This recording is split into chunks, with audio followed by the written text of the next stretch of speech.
Ichor, the blood of Dandy's Road, quite literally. But there's more. There's baskets, pumpkins, ornaments.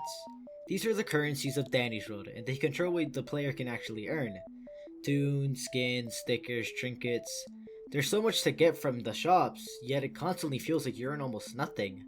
All of these things, yet it takes forever to get them. Everything is playstyle dependent, time dependent, and event dependent. You can put a lot of effort into runs, yet you come out only being able to purchase a single skin.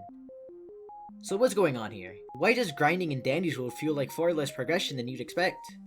You spend all the time playing, yet you barely get anything in return. Let's talk about it. First, let's talk about iCore, since it's the permanent currency of the game. How do you actually earn it? You gain iCore by completing machines, finishing floors, collecting research capsules, being spotted by Twisted, and using a Toon's active ability if they even have one. Each of these give different amounts. Fully completing a machine by yourself gives 5 iCore. Completing a floor gives a minimum of 35, and it increases as you go higher. But for this video, I'll be capping it around what you earn by floor 20, which gives about 48 iCore per floor. Capsules give 2 iCore, getting spotted by a Twisted you haven't encountered yet on the floor gives 1, using an active ability gives 5. On paper, this doesn't sound that bad, but in reality, yeah, it's pretty awful. So let's break it down. For progression and the sake of simplicity, I'm going to use the max iCore you can earn in a solo run up to floor 20, which comes to about 797 iCore. We'll round it to 800, again, for simplicity. Now let's take a look at the cost of tunes. I'm splitting them into early, mid, late, and main tunes just to keep things organized. Yes, it's not perfect, but it makes the progression clearer. For now, I'm only focusing on iCore cost, and the extra requirements will be covered later in the video.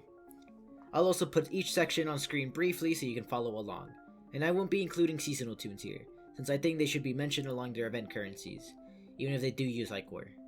Hey guys, this video was planned out before the new tune was even announced, so it might be a little bit outdated, but I don't think it should be anything major.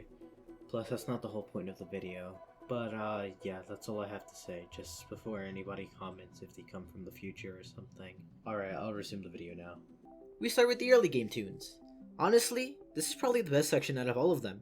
The grind here doesn't feel like a grind, it just feels like you're naturally playing the game, since for new players their interest here increases or may even be at its peak. Progression in general is also easier. I mean, Toodles is only 30 minutes worth of playing. That's just a floor 10 run right there. Another important factor is how worthwhile a tune may be to even get. Of course, I won't cover each and every tune, as that isn't necessary. Let's look at Tisha. She's 500 iCore, has good all-around stats, and she can teach the player active abilities and how they tie into teamwork. That's a good tune, cheap and reliable. Now let's look at Roger. He's 10,000 iCore but has below average movement speed. Probably the most important stat in the entire game. While he does give 2 times research, which yes is good for grinding, his slowness and relatively boring gameplay don't make him too worth his cost. All things considered, this is pretty balanced, but cracks do start to show. Well, for early game players at least. Later in the game it doesn't matter as much. But one free weekend you can complete this whole section easily, just a total of 5.9 hours. But yes, it gets much worse, especially how the mid-game tunes are the worst of all these sections. Obviously, it'll begin to feel a lot more grindy and interest will start to dip a bit, but that may not always be the case. The thing that makes this section bad is how the tunes aren't worth using compared to their price. Tegan here is the most worthy one, and that's just because she has a self-heal, making her reliable for solo runs, so players can get better. But then she has the issue of not being good for team play, but team play might not even be the way. Goop, for example, is the most expensive in this section. He's the support distractor, and while he can introduce distracting better as well as average support, he just isn't worth his price because even a tune like Louie, who's 750 iCore cheaper, does his job better. The general issue here is you're paying for much weaker rewards, which is not how progression should feel. This time will take around 2 free weekends, or just grinding out a whole week even if busy. In total, 10.4 hours. Don't worry though, it does get very slightly better in the late game section. Yes, the grind gets even worse here, taking around 2.5 runs just to afford the cheapest tune. Again, assuming these are floor 20 solo runs with maximum iCore gained. I don't think interest dips much further than it does in mid-game. But that's just from personal experience. Let me know in the comments how you felt when you reached this point. For comparisons, let's start with Connie. She costs 2,000 iCore, and her gimmick is having above average extraction in exchange for the worst movement speed in the game. This is pretty terrible, since movement speed is a major make or break stat for tunes.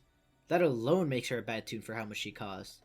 On the other hand, we have Yada, who also costs 2,000 iCore. She's considered one of the best extractors in the game and, by some players, the best solo toon in this section. She has good movement speed and great extraction stats, which makes her actually worth the price. You could argue she costs more since she requires owning 15 other toons, but I don't think that should count toward her value here. All of the toons in this section will probably take around 2 weeks to complete for most players, even if you push further than floor 20 for more iCore. But sticking to the numbers I already used, the total comes out to 16.9 hours. Finally, the mains. The grind here is at an all-time high, not just for iCore, but also for research. Surprisingly, most of the toons here are actually worth it, except for one, and maybe two if you dislike distracting. Either way, this is where the longest grind sits. The total time comes out to 27.5 hours, which is roughly 3 weeks for anyone who plays a reasonable amount regularly. Now let's move on to trinkets and cosmetics. The trinkets that are buyable from Dandy's shop have the exact same problem as the toons, but even worse, since only around 4 trinkets end up being viable. The skins and stickers from Dao shops are the cosmetics here, and that causes their worth to basically be non-existent, maybe except stickers. Because of that, I'm grouping trinket skins and stickers together. Since there isn't much to say about them that hasn't already been said about toons, or about general usefulness in the case of skins and stickers. The total trinket cost is 14,525 iCore. Skins are even worse at 25,800 iCore. Stickers come in at 11,000 iCore without Golden Brick, and with Golden Brick they reach 21,000 iCore. So, what is the actual point of this video? My point is that Dandy's World expanded too much while the iCore economy stayed behind. On release there were only 2 toons, and in total they costed about 21,450 iCore. That's nearly the same amount as all of the main toons combined now. Of course, as the game expands, things were always going to cost more, but so much was added without iCore being compensated for how much the game had added, especially in such a short time span. It's basically like real life inflation. Prices increase but the earnings don't, so it becomes harder to afford anything of value.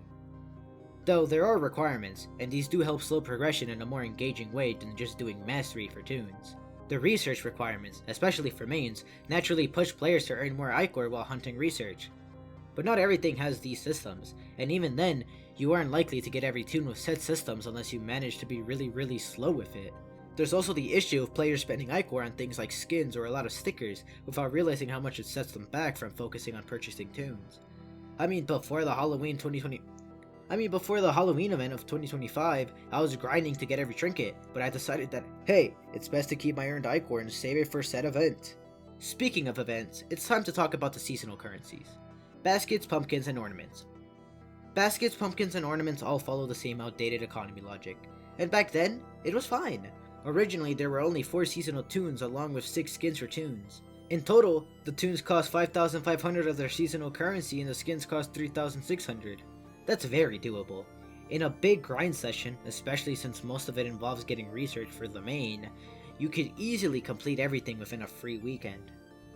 But modern seasonal events have changed that.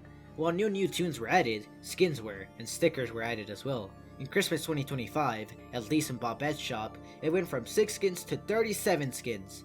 The total became 25,200 ornaments plus 6,000 iCore.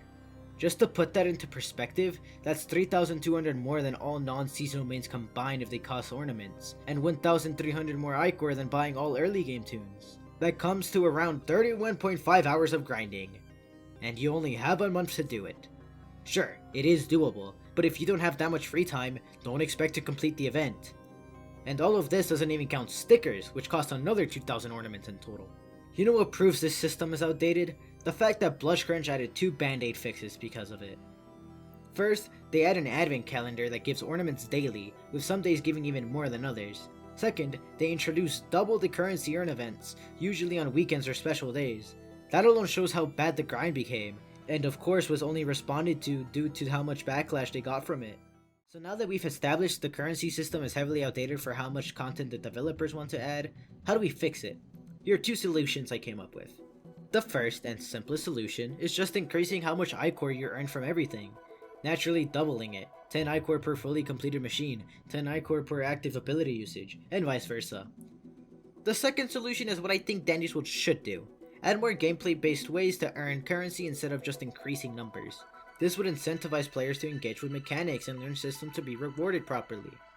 Another improvement would be letting passive toons earn iCore too, since they don't have active abilities. And honestly, simply clicking an active ability shouldn't reward iCore, you should have to actually use it effectively. For example, Astro can earn 2 iCore for every toon with 50% stamina or less has it recovered from his active ability usage. For passive toons like Gata, she can earn 1 iCore for every time another toon eats one of the candies she drops. Every toon could realistically have something like this, and if they can't, that probably means the ability needs a rework anyways, huh? Also, come on, once a season ends you get no compensation for unused seasonal currency? It would be pretty simple to convert seasonal currency into iCore afterward. Or even keep the seasonal shop accessible through the lobby UI so players can spend what they earned before converting leftovers into iCore. Since seasonal currency doesn't carry over to the next time the event returns anyway, this would just respect player time. Hello! Why am I saying hello? Because this is the end of the video! Let me know in the comments what you think about the economy system.